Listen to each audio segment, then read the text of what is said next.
much to talk about here. Danny, we want to talk about your career retrospective at the Hollywood Bowl not too long ago as well. But first of all, Greta, in the absence of Noah, one of the things I mentioned in the introduction is this is his first full-on adaptation of Dawn's novel from 1985. Give us a sense about what that process was like, because adaptation can be so hard.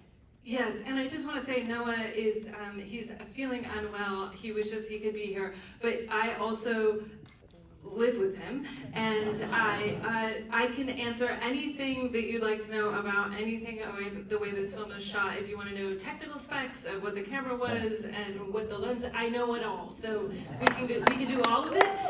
So he downloaded his brain into me. But this is the first time he has done an adaptation, but it felt so natural. I think he was reading it just at the end of 2019, going into 2020. And he'd read it when he was younger, and when he read it again, he was just struck by how much it seemed about right now. And then, as soon as the pandemic hit, it was like it became even more about right now. And he gave it to me to read, and I had read it when I was about 19. And when I read it again, I was, once again, it was hilarious, it's dark, it's crazy, it feels like it understands how we can't cope with anything, and I felt like it wasn't, obviously it's Don DeLillo's genius, but it was something that both of us felt like, it felt connected to the kind of writing Noah does.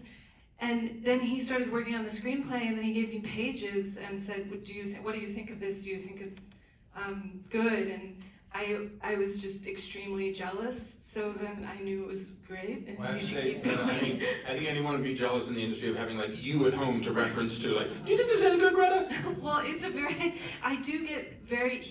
very diligent about working, and he just sits at the dining room table and then turns out these pages, and I suffer more, and I feel sort of inadequate, but he just like turned these pages out, and I was like, oh, this is really, it became so quickly a movie. And it's funny that the narrative of the book is that it's unfilmable, because I think to both of us it felt just instantly cinematic. It almost like had all of these cinema genres in it already. It had like a family comedy, it had a disaster movie, it had a sci-fi movie, it had an almost like a deep marital drama. Well, I mean, one of the things about it is all of us are familiar with Noah's films, which are awesome. Is that the scale of this is so much larger than it feels like anything he's done before, just in terms of the special effects, in terms of just the way it's put together. Danny, I wanted to ask you, in terms of that, you really, on the score here, you really kind of drill into an 80s vibe. But it's done in such a way that it kind of, to what Greta said, but it also feels like a 2022 vibe simultaneously. Give us a sense of how that worked, and you working with Noah about finding the score that you guys wanted for White Noise. Well, as Greta said, he described it as hilarious, dark, and crazy, and it's like, okay. It's like getting in the realm of what I love. And then he said, it's really for you, Danny. It's about death and fear of death. It's right up. That's the pitch of all pitches. Yeah. I said, I'm in. And but the beauty here was that there was no genre, because he sent me the script, I read it, and then I immediately read the book. And I love working on something that doesn't have a preset genre or template of what it's supposed to sound like. In fact, that's what I look for and pray for when I get a movie. It's like, if it doesn't have any template, is when I'm happiest. And in this sense, Noah would say, he'd send me out challenges. I described it to my wife as like, Hercules going off to get the golden fleece and then to this island and come back with the hoof of the something. He would give me a challenge like, what would it sound like if Tangerine Dream met Aaron Copland? And so I was at that point still working. Dude, that's a whole thing. I know, and I was still finishing another movie at that point, a project, and I'd be working on it, and I couldn't get that out of my mind. Suddenly I would like put that one on hold, and I'd be like playing away, what would it sound like? And that kind of began our relationship. He would just throw me out challenges, and I love challenges. As a composer, I'm very much like a dog. that's eager to like to take the stick and throw it in another direction. Okay, cool. Throw it in the ocean, throw it in a pond, throw it in a tree, and I'm happy. You know, I'm just gonna keep getting that stick in the hardest to find places, and the harder it is, the happier I am. So we just got in a great rhythm that way. And then there was a 2-week period where he came to LA and he needed a place to edit and work. And I just, well, use my ISO room in my studio. So he was across the glass and I was writing music, and I would write a bunch of stuff and I would just go knock on the door and say, like that, and come over, listen. I've never done that in my life. You know, Greta, Danny talks about challenges, and you know, one of the things is we should say is, it's the first time we've seen you on camera in a while, so which is nice to see, but, excuse me, what were some of the challenges with Babette? Because it's a very complex character, it's a matriarch, you're, as Danny mentioned too, you know, we're set in the 80s here, so you don't want to fall into the parody that so many people can.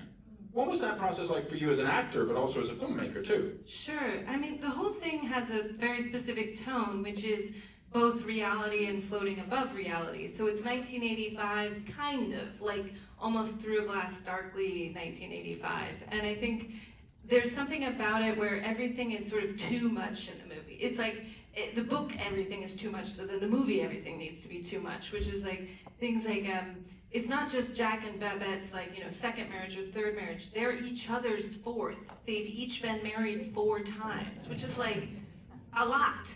And it's like, and Babette as a character is both like this sort of archetypal 80s mom, and I thought about a lot like one of my favorite actors and one of my favorite movies, like Terry Garr in Close Encounters of the Third Kind, like that kind of like wonderful 80s mom who's slightly dizzy, but you feel comfortable every time she's around. And then in this book, it's like, what's going on with that mom? And you're like, oh no, she's sleeping with a scary man for pills to help her fear of death. You know, it's like a terrifying reality. And I think that that kind of like layer of like the trope of what you know and then who this person actually is what was so exciting to me about it. And the sort of thing that Danny was speaking to of like, throw the stick over here, throw the stick over there, it's like the too muchness of it was, you know, something where me as an actor and Adam as an actor and all of us, Dawn, Jody, we all had to find a way to kind of keep it grounded and keep it real, but also play in a heightened space. Yeah.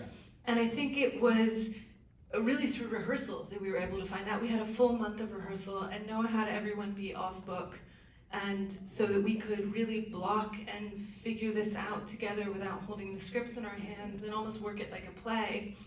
And then the way it's really interesting you say that, because there's a tremendous theatrical part. Yes. I mean, that clip kind of hints at it. There's other parts of the movie that really do. So we had blocked all of this, you know, with the, you know, DP, Lowell, working it all out. And one thing about the way he shot it, he shot it in anamorphic, and he'd never done anamorphic before.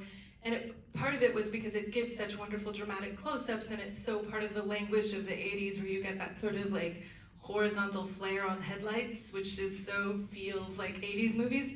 But then also in tableaus, what you can do is create like, you know, a real sense of a portrait of a whole bunch of people, and that plays into like the scale of it, and like the evacuation and the barracks and these big tableaus of people. And I think that it's something where we were as actors, you know, always trying to find the way that we can be real and then also be acknowledging what the sort of the heightenedness of it is. Yeah, and in terms of what Greta just said, in terms of the score, was that emotional range part of what? It's exactly as she said. It was like this great range. At moments, I can be completely fantastical, playing this theatrical, huge, toxic cloud with lightning coming through it, and the families looking up. But on the other side of it, and part of it, which was really fun, was kind of 80s inspired film noir. It's like, just as Greta was saying, it's 80s but not 80s at the same time. And then on the other extreme, and I loved extremes, was what I call Babette's theme, which is simply one clarinet, a piano, and a very small string section. And I wanted that part of it just to feel incredibly simple and authentic, because to me the beauty of the movie is that it's fantastic and it's crazy and it's dark, but there is a beautiful romance in the middle of it that is really touching to me.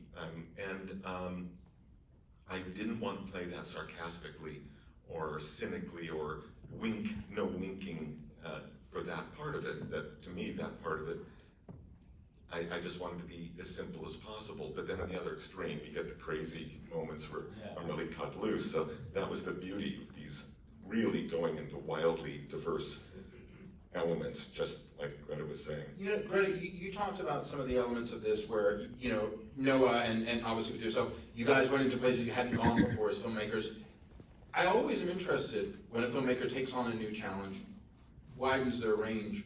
From this film, what did you take away in terms of your own filmmaking skills, your own skills as an actress? You're like, you know, that was the thing I didn't do that before, and now I know this.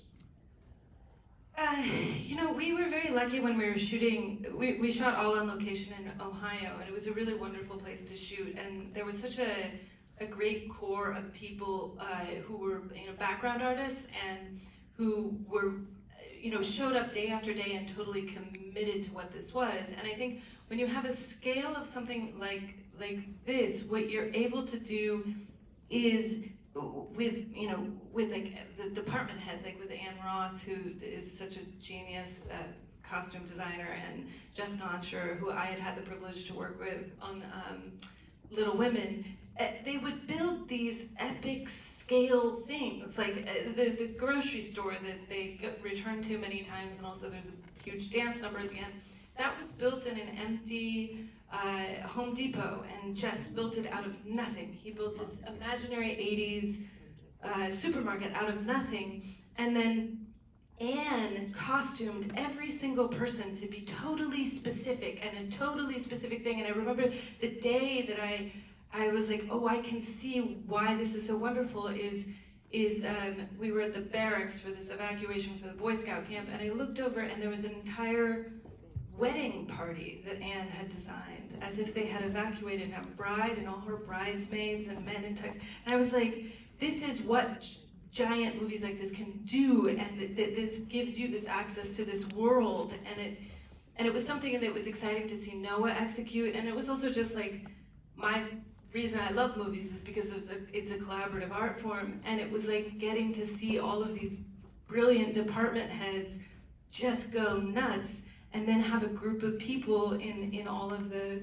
different actors and background artists who are able to commit to it as well. Well, it was a full world, which I think as someone who grew up in the 80s, you worry that these are not going to be this so succeeded. White Noise, as I said, is going to open in cinemas in late November, and it's going to be on Netflix in late December. Mr. Danny Elfman.